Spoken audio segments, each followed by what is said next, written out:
नमस्कार दोस्तों, स्वागत है आप सभी का आपके अपने YouTube चैनल अपनी क्लास में। दोस्तों, इस वीडियो के अंदर मैं आप सभी को आपकी राजस्थान बोर्ड कक्षा 12वीं में रसायन विज्ञान केमिस्ट्री के नए सिलेबस के अनुसार मोस्ट इम्पोर्टेंट प्रश्न बताऊंगा। आप मेरा विश्वास कीजिए, मैं जो आपको इस पेपर के अंदर प्रश्न बताने जा रहा हूं, आपको वही सेम टू सेम प्रश्न आपको आपके केमिस्ट्री के पेपर में देखने को मिलेंगे। तो चलिए देखते हैं इस पेपर को। तो आप देख सकते हैं हमारे इस पेपर में ऊपर ही ऊपर लिखा हुआ है क्लास 12 सब्जेक्ट केमिस्ट्री रसायन विज्ञान मॉडल पेपर। दोस्तों, इस पेपर में जो आपको टोटल समय दिया गया है वह है 3.5 घंटे का, और जो मैक्सिमम मार्क्स रखे गए हैं इस पेपर के वह है 56 मार्क्स।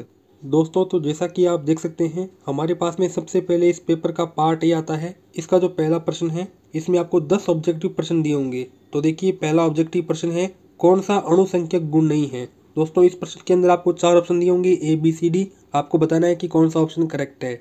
तो देखिए, पहला ऑप्शन ए है वाष्प दाब में आपेक्षिक अवनमन। दोस्तों, वाष्प दाब में आपेक्षिक अवनमन है वो अणुसंख्यक गुण का प्रकार है, यानी कि ये वाला हमारे पास में करेक्ट आंसर नहीं होगा, क्योंकि इसमें आपसे पूछा है कि कौन सा अणुसंख्यक गुण नहीं है। उसी प्रकार से बी ऑप्शन है फ्रीजिंग पॉइंट। दोस्तों, फ्रीजिंग पॉइंट क्या है? किसी भी प्रकार के अणुसंख्यक गुण का प्रकार नहीं है, यानी कि दोस्तों हमारे पास में करेक्ट आंसर क्या हो जाएगा? Option number B.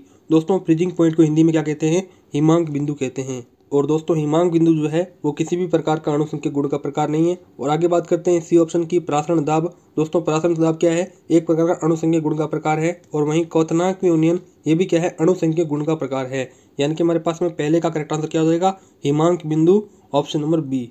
दोस्तों, अब आगे चलते हैं। हमारे पास में दूसरा प्रश्न पूछा गया है विशिष्ट चालकत्व की इकाई कौन सी है। तो आपको ऑप्शन दे रखे हैं 4, देख सकते हैं। आपको बताना है कि विशिष्ट चालकत्व की जो इकाई है, जो यूनिट है, कौन सी है। आगे चलते हैं तीसरे प्रश्न की तरफ। इसमें आपको कहा गया है अम्लीय माध्यम में एथिल एसीटेट का जल अपघटन कौन सा उदाहरण है। देखिए, इसमें आपको कहा गया एक आणविक, छद्म एकाणुक, शून्य कोटि या द्वितीय कोटि। दोस्तों, आप आसानी से बता सकते हो। दोस्तों, अब आगे आप देख सकते हैं हमारे पास में चौथा प्रश्न पूछा गया है कोलाइडी कणों पर आवेश प्रदर्शित होता है। तो आपको ऑप्शन नंबर ए दे रखा है अति सूक्ष्म दर्शी द्वारा, बी ऑप्शन है आणिक छन्नी द्वारा, सी ऑप्शन है विद्युत कण संचलन द्वारा, और डी ऑप्शन है ब्राउनियन गति द्वारा। दोस्तों, आप आसानी से इस प्रश्न का उत्तर है वो दे सकते हो। आप मुझे जल्दी से कमेंट बॉक्स में इसका राइट आंसर है वो बताओ। तो आगे आप देख सकते हैं हमारे पास में पांचवा प्रश्न पूछा गया है पर ऑक्सीडाई सल्फ्यूरिक अम्ल, जिसे हम कहते हैं मार्शल अम्ल, इसका सूत्र क्या है। तो आपको यहाँ पे ऑप्शन दे रखे हैं, ठीक है। अब आगे हमारे पास में छठा प्रश्न पूछा गया है निम्न में से अनुचुंबकीय लेंथेनाइड आयन कौन सा है। तो आपको सीरियम +4, YB+2, लुटेशियम +3 और यहाँ पे SM+2 ये आपको दे रखे हैं। आपको बताना है कि अनुचुंबकीय लेंथेनाइड आयन है वो इनमें से कौन सा है। आगे हमारे पास में सातवां प्रश्न पूछा गया है आंसू गैस का सूत्र कौन सा है। दोस्तों, तो आपको 4 ऑप्शन दे रखे हैं। आप मुझे जल्दी से इसका राइट आंसर कमेंट बॉक्स में बताइए। मैं देखता हूँ कि किस विद्यार्थी का उत्तर सही है और किस विद्यार्थी की तैयारी केमिस्ट्री सब्जेक्ट के अंदर अच्छी है। आगे आप देख सकते हैं हमारे पास में आठवां प्रश्न पूछा गया है लेंथेनाइड संकुचन एक्टिनाइड संकुचन से कम होता है क्योंकि। आपको ऑप्शन नंबर ए दे रखा है 4f व 5f कक्षक की ऊर्जा समान होती है, बी ऑप्शन है 5f कक्षक 4f कक्षक की तुलना में अधिक विस्तारित होता है। दोस्तों, इस प्रकार से आपको ऑप्शन से वो दे रखे हैं 8वें प्रश्न के। दोस्तों, तो आप आगे देख सकते हैं हमारे पास में 9वां प्रश्न पूछा गया है उभय दंतुर लिगेंड का उदाहरण कौन सा है। तो आपको ऑप्शन दे रखा है option number A H2O, option number B NO2, C option है NH2 CH2 CH2 NH2 और डी ऑप्शन है अमोनिया NH3। दोस्तों, तो आप आगे देख सकते हैं हमारे पास में 10वां प्रश्न पूछा गया है। इसमें आपको एक अभिक्रिया दी गई है, आपको बताना है कि ये जो अभिक्रिया है वो कौन सी अभिक्रिया है। तो आपको ऑप्शन दे रखे हैं फिटिंग अभिक्रिया है, वुड्स फिटिंग अभिक्रिया है, या सैंडमेयर अभिक्रिया है, या फिर वुड्स अभिक्रिया है, ठीक है ना। देखिए, इसमें बेंजीन क्लोराइन और यहाँ पे मेथिल क्लोरीन इसकी रिएक्शन हो रही है, और यहाँ पे क्या बन रहा है? मेथिल बेंजीन बन रहा है। आगे चलते हैं दोस्तों। अब हमारे पास में जो दूसरा प्रश्न है इसमें आपको ऑब्जेक्टिव प्रश्न नहीं मिलेगा। अब हमारे पास में क्या आएगा? अति लघुत्तरात्मक प्रश्न आएगा, जिसका उत्तर आपको एक पंक्ति में देना है, 1 लाइन में देना है। तो देखिए, हमारे पास में दूसरा अति लघुत्तरात्मक प्रश्न है। देखिए, इसमें कहा गया है पोटेशियम परमैंगनेट में मैग्नीज का चुंबकीय आघूर्ण है वो आपको ज्ञात करना है, ठीक है। आगे चलते हैं तीसरे प्रश्न की तरफ। इसमें आपको कहा है कि अंतरा हैलोजन यौगिक क्या होते हैं। उसी का आगे चौथा प्रश्न है 1 ब्रोमोब्यूटेन से प्रोपेन बनाने की जो विक्रिया है वो आपको लिखनी है। दोस्तों, आपको यहाँ पे फिर से कहना चाहूँगा कि आप कृपया करके इन प्रश्नों को अपनी कॉपी पर लिख लो, क्योंकि दोस्तों ये रसायन विज्ञान केमिस्ट्री के मोस्ट इंपॉर्टेंट प्रश्न हैं। इन प्रश्नों के आने का चांस आपके पेपर में बहुत बहुत ज़्यादा है। तो आगे चलते हैं 5वें प्रश्न की तरफ। इसमें आपको कहा है कि अभिक्रिया को पूर्ण कीजिए। देखिए, आपको यहाँ पे अभिक्रिया के यौगिक दे रखे हैं, ठीक है। आपको इसकी अभिक्रिया करानी है और अभिक्रिया में जो उत्पाद बनेंगे वो आपको बताने हैं, यानी कि आपको रिएक्शन को कंप्लीट करनी है। अब आगे चलते हैं छठे प्रश्न की तरफ, जिसमें आपको IUPAC नाम है वो लिखना है यौगिक का। देखिए आपको यहाँ पे यौगिक दे रखा है, आपको बताना है कि इस यौगिक का IUPAC नाम क्या होगा। आगे चलते हैं 7वें प्रश्न की तरफ। इसमें आपको फिनोक्साइड आयन की जो अनुनादी संरचना है वो बतानी है, यानी कि दोस्तों फिनोक्साइड आयन है उसकी आपको रिजोनेटिंग स्ट्रक्चर है वो बतानी होगी। दोस्तों तो अब आगे आप देख सकते हैं हमारे पास में 8वां प्रश्न पूछा गया है, पी नाइट्रोफिनोल की अम्लीयता पी मिथाइल फिनोल से अधिक होती है, कारण दीजिए। दोस्तों आप आसानी से कारण है वो दे सकते हो कि इसकी अम्लीयता है वो इससे ज़्यादा क्यों होती है। आगे हमारे पास में 9वां प्रश्न पूछा गया है। दोस्तों 9वां जो प्रश्न है इसमें आपको रिक्त स्थान है वो दिए होंगे, फिर इन द ब्लैंक से वो दिए होंगे। देखिए आपको यहाँ पे 9वें प्रश्न के अंदर एक अभिक्रिया दी गई है, आपको इसमें क्या करना है, रिक्त स्थान की पूर्ति करनी है। आप देख सकते हैं हमारे पास में जो फिनोल है इसकी रिएक्शन होती है hydrogen chloride plus hydrogen cyanide की उपस्थिति में ड्राई जिंक क्लोराइड की उपस्थिति में। दोस्तों जो उत्पाद बनेगा यानी कि जो हमारे पास में रिक्त स्थान है उसकी जगह कौन सा उत्पाद आएगा आपको ये बताना है। ठीक है, आगे चलते हैं 10वें प्रश्न की तरफ। देख सकते हैं इसमें आपको कहा है कि नाभिक स्नेही प्रतिस्थापन अभिक्रिया के लिए बेंजील क्लोराइड क्लोरोएथेन से अधिक सक्रिय होता है, समझाइए। ठीक है, आगे चलते हैं 11वें प्रश्न की तरफ। जब एथेनोइक अम्ल को लिथियम एल्यूमिनियम हाइड्राइड से अपचयित करते हैं तो क्या प्राप्त होता है। तो यहाँ पे जो क्या है यानी कि फिल इन द ब्लैंक से तो आपको ये भरना होगा। दोस्तों तो अब आगे चलते हैं, हमारे पास में इस पेपर का पार्ट बी आता है। इसका जो 12वां प्रश्न है इसमें आपको कहा है कि 0.20 मोलर पोटेशियम क्लोराइड विलयन की चालकता 298 केल्विन पर 0.02485 पर सेंटीमीटर है। इसकी मोलर चालकता है वो आपको ज्ञात करनी है। दोस्तों ये हमारा जो प्रश्न है वो विद्युत रसायन चैप्टर में से आया हुआ है। आगे हमारे पास में 13वां प्रश्न पूछा गया है, कोल्ड राउस के स्वतंत्र अभिगमन के नियम है उसका आपको कथन लिखना है। उसी के आगे 14वां प्रश्न है, निम्न रासायनिक अभिक्रिया में यौगिक X है उसकी पहचान करो, यानी कि जो उत्पाद है वो क्या बनेगा आपको बताना है। आपको यहाँ पे रिएक्शन दे रखी है, रिएक्शन फर्स्ट और रिएक्शन सेकंड। दोस्तों तो अब आगे आप देख सकते हैं 15वां प्रश्न पूछा गया है। 15वें का पहला है, रेसेमिक मिश्रण प्रकाशिक निष्क्रिय होता है, कारण दीजिए। उसी के आगे दूसरा है, ज्यामितीय समावयवता की आवश्यक 2 शर्तें हैं वो आपको बतानी है। दोस्तों आपको मैं फिर से यहाँ पे कहना चाहूँगा कि आप फटाफट से इन प्रश्नों को अपनी कॉपी पर लिख लो, क्योंकि इन प्रश्नों के आने का चांस आपके पेपर में बहुत बहुत ज़्यादा है। तो आगे आप देख सकते हैं हमारे पास में इस पेपर का पार्ट सी आता है। इसका जो 16वां प्रश्न है, 16वें का पहला है कि विलयन की मोलरता है वो आपको परिभाषित करनी है। उसी का आगे दूसरा है, आदर्श विलयन के कोई 2 उदाहरण लिखिए। दोस्तों 16वें के अथवा में आपको एक और प्रश्न दिया गया है जिसमें 16वें का पहला है, परासरण दाब को परिभाषित कीजिए। दूसरा है, प्रभाजी आसवन विधि द्वारा स्थिर क्वाथी मिश्रण को पृथक क्यों नहीं किया जा सकता। ठीक है ना, आपको क्या करना है, इसको परिभाषित करना है।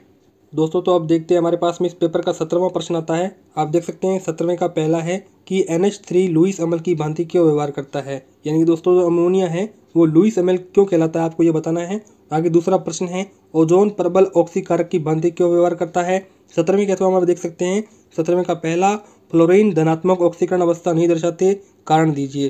क्योंकि दोस्तों देखिए अब जो फ्लोरीन है उसमें कितने इलेक्ट्रॉन होते हैं अंतिम में 7।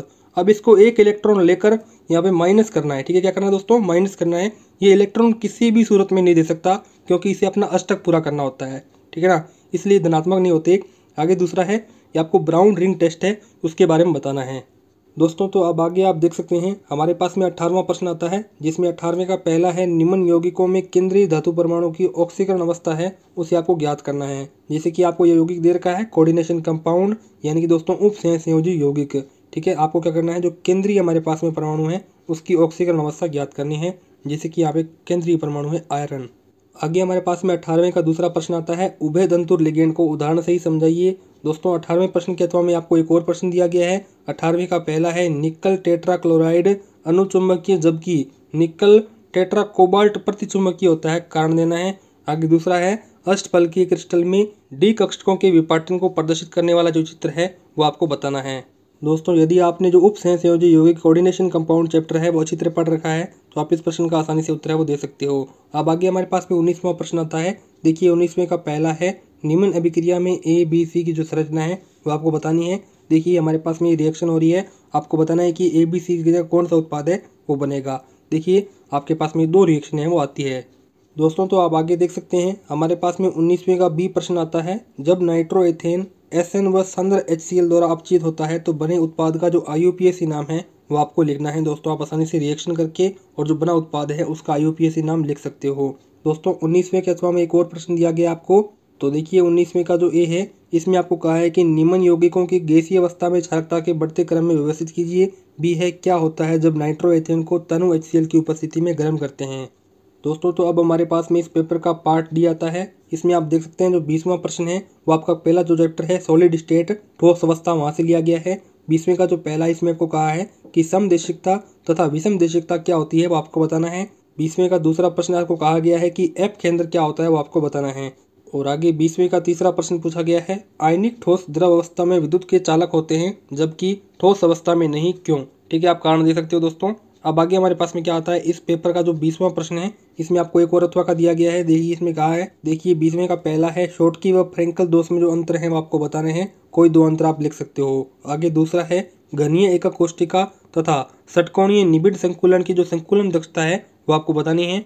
दोस्तों मैं उम्मीद करता हूँ कि आप सब जानती ही होंगी कि संकुलन दक्षता क्या होती है। संकुलन दक्षता वो होती है जैसे कि आप क्रिस्टल है, उस क्रिस्टल के अंदर आप कितनी बॉल्स है उसको पैक कर सकते हो, उसे बोलते हैं यहाँ पे संकुलन दक्षता। ठीक है ना। आगे चलते हैं तीसरे प्रश्न की तरफ। इसमें आपको कहा है कि NaCl पीला क्यों दिखाई देता है।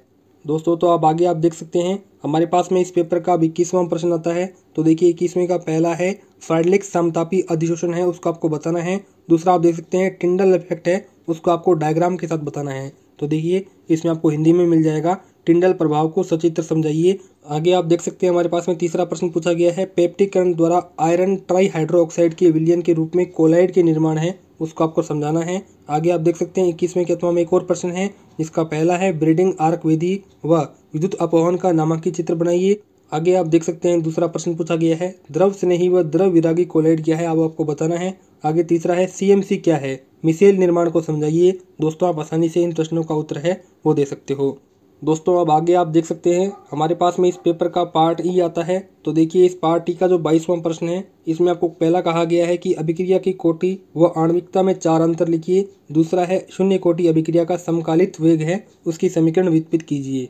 दोस्तों आगे आप देख सकते हैं हमारे पास में 22वें के अथवा में एक और प्रश्न दिया गया है। तो देखिए 22वें का पहला है, अभिकारक के सापेक्ष किसी अभिक्रिया की कोटि द्वितीय प्रकार की है, इसके वेग पर क्या प्रभाव पड़ेगा यदि अभिकारक की जो सांद्रता है वो A दोगुनी कर दी जाए और B आधी कर दी जाए। ठीक है दोस्तों, आप आगे देख सकते हैं हमारे पास में 22वें के अथवा में एक और प्रश्न दिया गया है। तो देखिए दोस्तों हमारे पास में ये क्या है, पहला है और दूसरा है। ठीक है, आप फटाफट से इन प्रश्नों को अपनी कॉपी पर लिख लीजिए। मैं धीरे से यहाँ पे क्या कर रहा हूँ, नीचे करते जा रहा हूँ। ठीक है, या फिर आप दोस्तों इसका स्क्रीनशॉट है वो भी ले सकते हैं। ठीक है ना।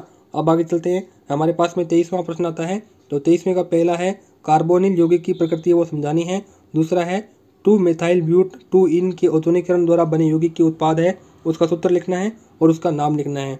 तीसरा है, देखिए नाभिक स्नेही योगात्मक अभिक्रिया में एल्डिहाइड कीटोन से अधिक क्रियाशील क्यों होता है, इसका आपको कारण देना है। दोस्तों आप आगे देख सकते हैं हमारे पास में 23वें के अथवा में आपको एक और प्रश्न दिया गया है, जिसमें आपको X और Y की पहचान करनी है रिएक्शन के अंदर, और युंग मेलॉन अभिक्रिया है उसको भी समझाना है।